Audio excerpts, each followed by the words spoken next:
Hi friends, welcome to Selvi kitchen. 200 gram துவரம் பருப்பு, 4 தக்காளி போட்டு வேக வச்சு எடுத்துக்கிட்டேங்க. 6 வரமிளகா, கொஞ்சமாக கருவேப்பிலை. இதை வந்துங்க 1-2 திருப்பிக்கலாம்.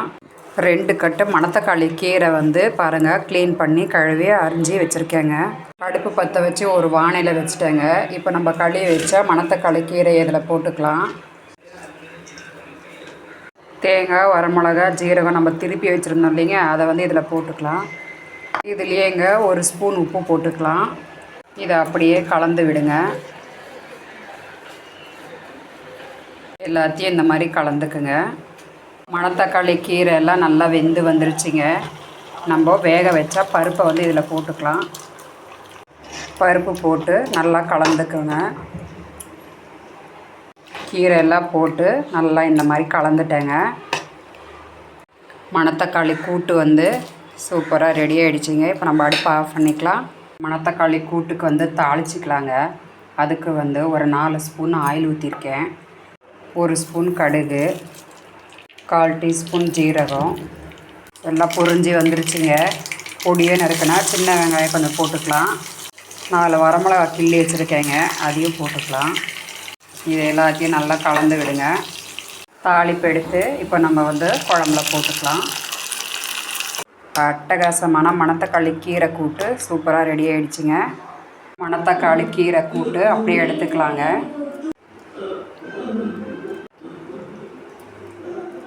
நம்ம வீட்டு சாப்பாடெல்லாம் ரெடி ஆகிடுச்சிங்க. சுட சுட சாதம், மணத்தக்காளி கீரை கூட்டு, சுட சுட சில்லி சிக்கனுங்க, சுட சுட சாதங்க, மணத்தக்காளி கீரை கூட்டுங்க. அப்படியே வந்துட்டேங்க. சில்லி சிக்கனை வச்சு வாங்க சாப்பிட்லாம். இந்த வீடியோ உங்களுக்கு பிடிச்சதுன்னா லைக் பண்ணுங்கள், ஷேர் பண்ணுங்கள், சப்ஸ்கிரைப் பண்ணுங்கள். தேங்க்யூ. கீழே கமெண்ட் பண்ணுங்கள். மணத்தக்காளி கீரை கூட்டு ரெசிப்பியை நீங்களும் ட்ரை பண்ணி பாருங்கள். 1/2 கிலோ சேனக்கிழங்கு எடுத்து இங்கே பாருங்கள், எல்லாம் கட் பண்ணி கழுவி சுத்தமாக எடுத்து வச்சுருக்கோங்க. வாங்க இதை நம்ம இப்போ வறுத்துக்கலாம். சேனக்கிழங்க முதல்ல இங்கே பாருங்கள், நான் தண்ணி ஊற்றி இதை வேக வச்சு எடுத்துக்கலாம். இப்போ நம்ம சேனக்கிழங்கு வெந்துருச்சுங்க. இதை நம்ம இப்போ வடிகட்டிக்கலாம். இந்த மாதிரி ஒரு இதில் வடிகட்டிக்கிங்க.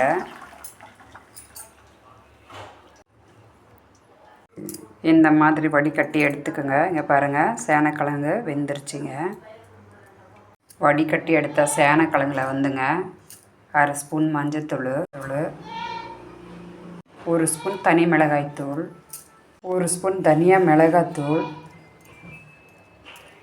1/2 ஸ்பூன் உப்பு, சின்ன நெல்லிக்காய் சைஸ் அளவுக்குங்க புளி கரைச்சி வச்சுருக்கேன், அதையும் இதில் ஊற்றிக்கலாம். எல்லாத்தையும் ஒரு தடவை நல்லா கலந்துக்குங்க.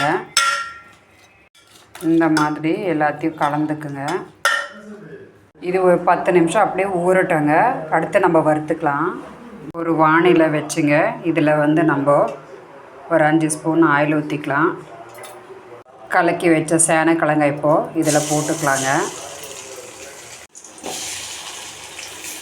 இதை மெதுவாக அப்படியே கலந்து விடுங்க.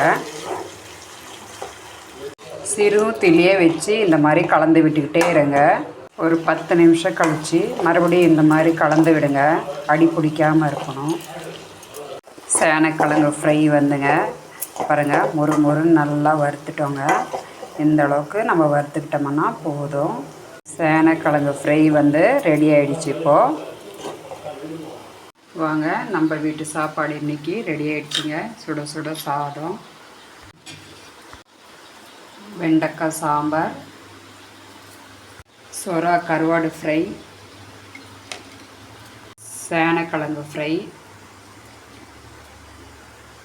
வாங்க, சுட சுட சாதங்க, வெண்டைக்காய் சாம்பார், அப்படியே இதில் ஒரு துண்டு கருவாடு வச்சு சேனக்கிழங்கு ஃப்ரையும் வச்சு வாங்க சாப்பிட்லாம்.